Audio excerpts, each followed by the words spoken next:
What happens when one of music's biggest legends walks onto a morning talk show expecting respect and walks off in fury? In just 34 seconds of cutting remarks, a beloved host reveals a side of herself that shocks millions of viewers and destroys what should have been a simple interview. This is the story of how Lorraine Kelly turned a friendly chat into a battlefield. Rod Stewart sits down on the bright orange sofa, his signature spiky hair perfectly styled, wearing a sharp suit that shows he's taken this appearance seriously. The studio lights are warm, the audience is ready, and everything seems set for another pleasant morning chat. Lorraine Kelly smiles that famous smile of hers, the one that's welcomed hundreds of celebrities over the years. But something feels different today. There's an edge to her expression that the cameras haven't quite caught yet. Rod Stewart, welcome to the show.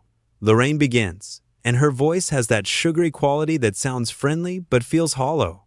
Or should I say, welcome back to relevance? The audience goes quiet. Rod's smile falters for just a moment. He's been in the industry for over 5 decades. He's sold over 100 million records worldwide. He's a knight, and this is how she opens? "I'm sorry," Rod says, his Scottish accent thick with confusion. "I don't think I ever left, love." Lorraine laughs, but it's not a warm laugh. It's the kind of laugh that cuts. "Oh, come on, Rod. Let's be honest with the viewers at home. Your last album barely made a dent. The charts have moved on. Music has evolved. Don't you think it's time to accept that your moment has passed?" Rod shifts in his seat. He came here to talk about his new tour, about his music, about his life. He didn't come here to be torn down on national television.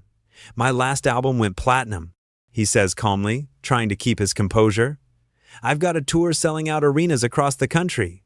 I think the fans would disagree with you." "The fans?" Lorraine repeats, and there's mockery in her tone. "You mean the pensioners who can't let go of the 70s? Rod, darling, when was the last time someone under 30 knew who you were without Googling you?" The audience is completely silent now.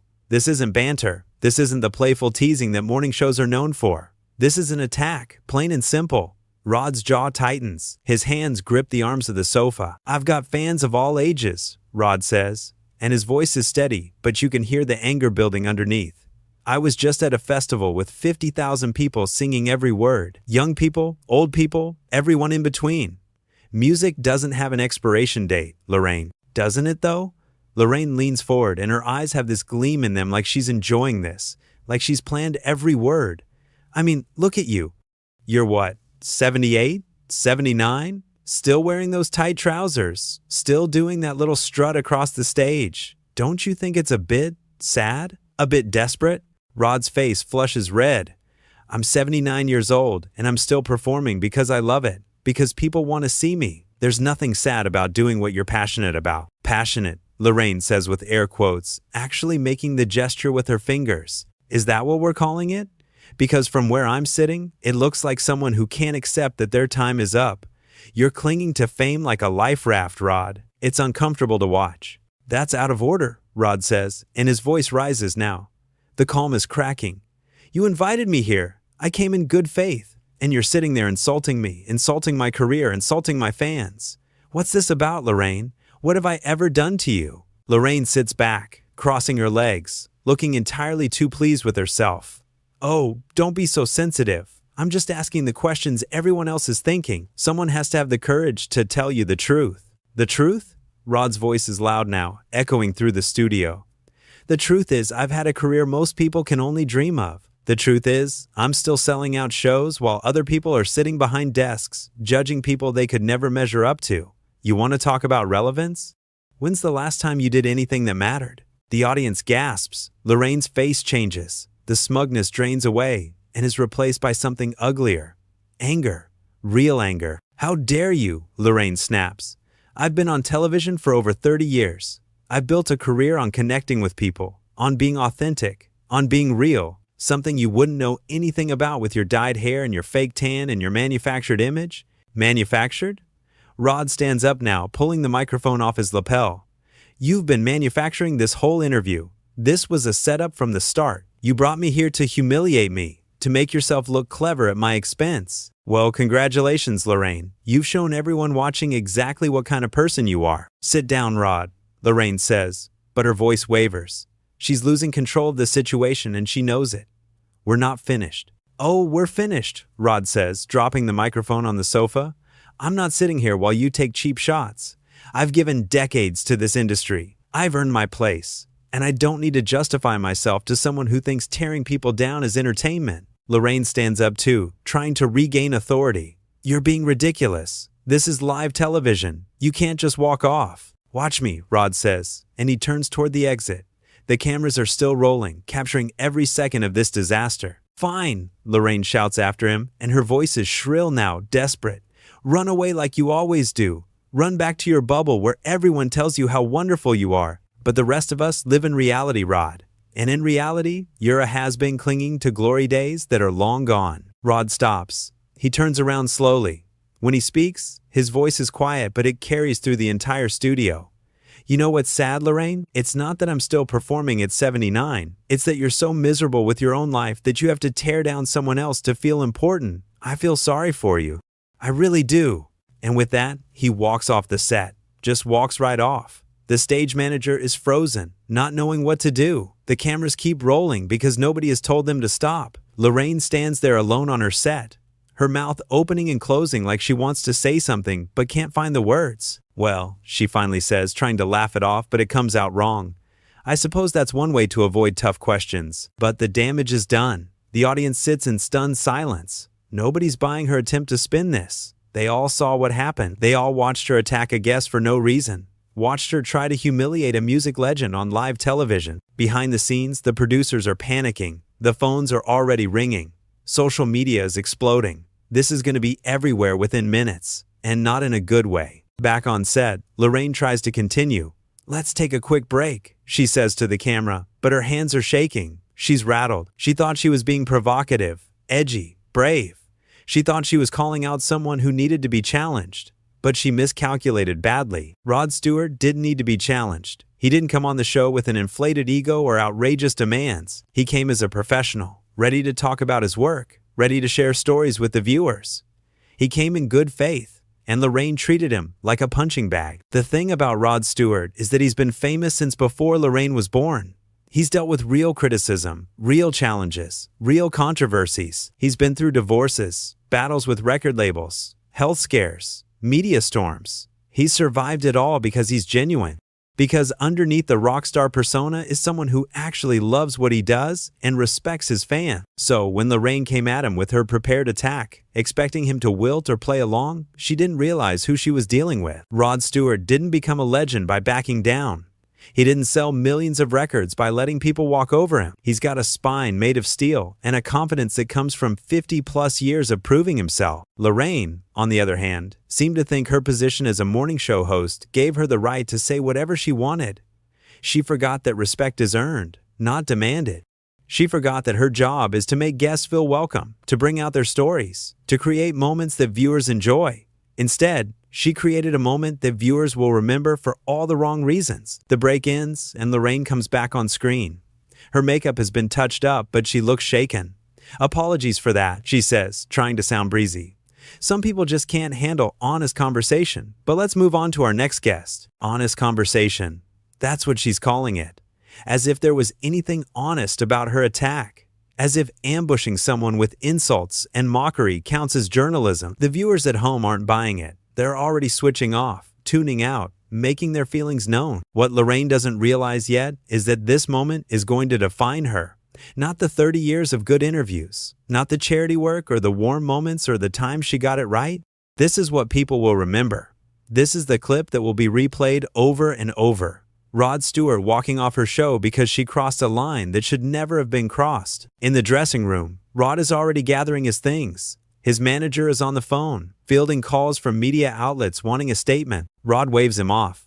I'm not saying anything else, he tells his manager. What happened out there speaks for itself. People saw it. They'll make up their own minds. And he's right. They will make up their own minds. And overwhelmingly, they're on Rod's side. Because everyone watching saw what happened. They saw a host who thought she could boost her own profile by tearing down a guest. They saw someone who mistook cruelty for courage. They saw Lorraine Kelly reveal a side of herself that nobody wanted to see. The interview was supposed to last 15 minutes.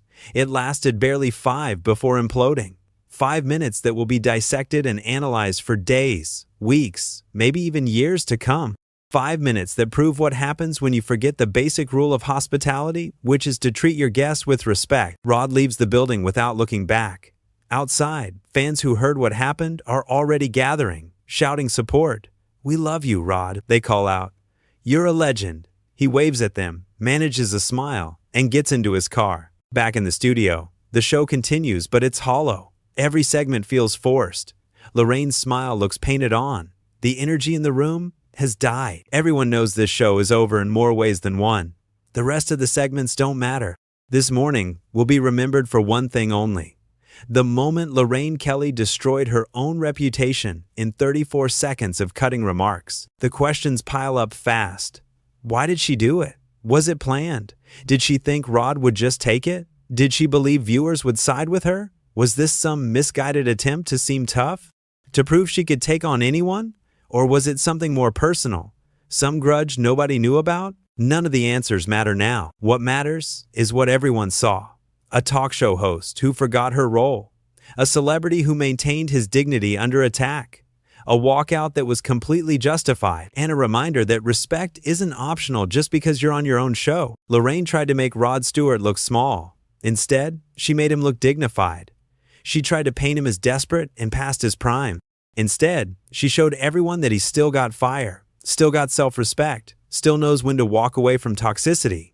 She wanted to create a viral moment.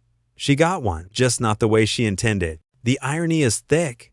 Lorraine accused Rod of clinging to relevance when she was the one so desperate for attention that she'd sacrifice basic decency to get it. She called him desperate while displaying the most desperate behavior of all, attacking someone to make herself feel bigger. Rod Stewart has nothing to prove. His legacy is secure. His place in music history is guaranteed. Whether Lorraine Kelly likes it or not, people will be listening to Maggie May and You're in My Heart and Sailing long after her show is forgotten. His songs are the soundtrack to millions of lives. His voice is instantly recognizable across generations. That's not clinging to relevance. That's being timeless. What Lorraine failed to understand is that there's a difference between asking tough questions and being cruel. Journalists can challenge their guests without demeaning them. They can probe without being disrespectful. They can create compelling television without sacrificing kindness. The best interviewers know how to push boundaries while maintaining basic human decency. Lorraine crossed that line. She didn't just cross it. She sprinted past it and kept going. She forgot that the person sitting across from her isn't just content for her show. He's a human being with feelings, with a life's work, with dignity that deserves protection. She treated him like a prop in her attempt to seem edgy and relevant. The saddest part is that it didn't have to be this way. Rod Stewart has incredible stories to tell. 5 decades in music means 5 decades of anecdotes, lessons, triumphs, and challenges. He's worked with everyone from Jeff Beck to Tina Turner. He's navigated changing trends while staying true to himself. He's raised a family in the spotlight. There was so much rich material to explore. Instead, Lorraine chose confrontation. She chose mockery. She chose an approach that guaranteed conflict rather than connection, and in doing so, she robbed her viewers of what could have been a fascinating conversation with a music icon. The show ends. The credits roll. Behind the scenes, there's chaos. Producers are in emergency meetings. Publicists are drafting statements. Social media managers are watching in horror as the clip spreads like wildfire. Everyone knows this is a disaster. Everyone knows heads will roll. But none of that can undo what happened. You can't unsay words once they're spoken, especially on live television. You can't take back disrespect once it's been displayed. The damage is permanent. For Rod Stewart, this will become another story in his long career, another moment where he stood up for himself, another example of his refusal to be treated poorly. His fans will love him even more for walking out. They'll admire his backbone. They'll respect that he values himself enough to leave rather than endure abuse. For Lorraine Kelly, this will be something else entirely. This will be a stain, a moment of poor judgment that overshadows good work, a reminder that reputation is fragile and can be damaged in seconds. This will be the clip played whenever someone questions her interviewing style. This will be the example cited when discussing how not to treat guests. The contrast couldn't be clearer. Rod Stewart, the supposed has-been, showed class under pressure.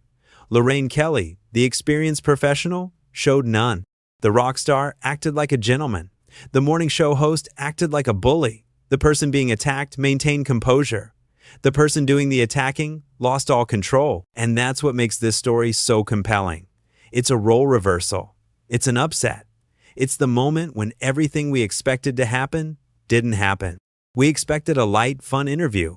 We got a confrontation. We expected the host to be welcoming. She was hostile.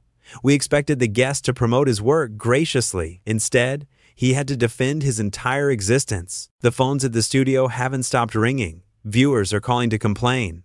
Sponsors are asking questions. The network is doing damage control. Everyone wants to know how this happened. How did a simple interview turn into such a spectacle? The answer is simple, and it's complicated.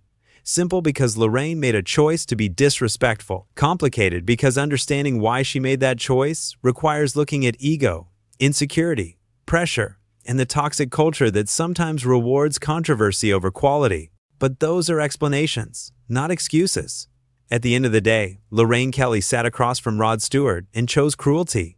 She chose to belittle his achievements. She chose to mock his age. She chose to question his relevance. And when he stood up for himself, she doubled down. That's on her, fully and completely. Rod Stewart didn't storm off because he's difficult. He didn't leave because he can't handle criticism. He walked out because he recognized disrespect and refused to participate in it. That's not ego. That's self-worth. And there's a profound difference between the two. This moment teaches us something important about boundaries, about knowing when to walk away, about refusing to let others diminish you. Rod could have stayed. He could have tried to laugh it off or fight back or defend himself, but he chose the most powerful response of all, removing himself from a toxic situation. Lorraine wanted to create a moment. She created one, just not the triumphant moment she imagined. She created a cautionary tale, a lesson in what happens when you let your need for attention override your judgment. She created a permanent record of her own worst instincts on display. The studio empties out. The crew packs up equipment. The audience files out, buzzing with excitement about what they witnessed. They'll tell this story for years. They'll describe how the atmosphere changed, how uncomfortable it got, how satisfying it was when Rod stood up and walked away. This story will live on because it's real. It's not manufactured drama or scripted conflict. It's a genuine moment where someone said enough is enough, where dignity won over ratings, where respect mattered more than staying for the cameras. Rod Stewart gets in his car and drives away from the studio. He's got a tour to prepare for, fans to see, music to play. This interview will be a blip in his remarkable career. An unfortunate moment, but not a defining one. He'll continue doing what he's always done, performing for people who love his music. Lorraine Kelly stays behind, dealing with the fallout. Her team scrambles, her producers stress. Her reputation takes hit after hit as the clip spreads and the reactions pour in. This will be a defining moment for her. This will be what people remember. And unlike Rod, she can't just walk away from it. The lesson here is clear. Treat people with respect. Honor your guests. Remember that kindness isn't weakness and cruelty isn't strength. Understand that your platform is a privilege, not a weapon. Know that how you treat others reveals everything about who you really are. Rod Stewart knew his worth. That's why he could walk away. Lorraine Kelly forgot hers. That's why she lashed out. And in those choices, everything was revealed.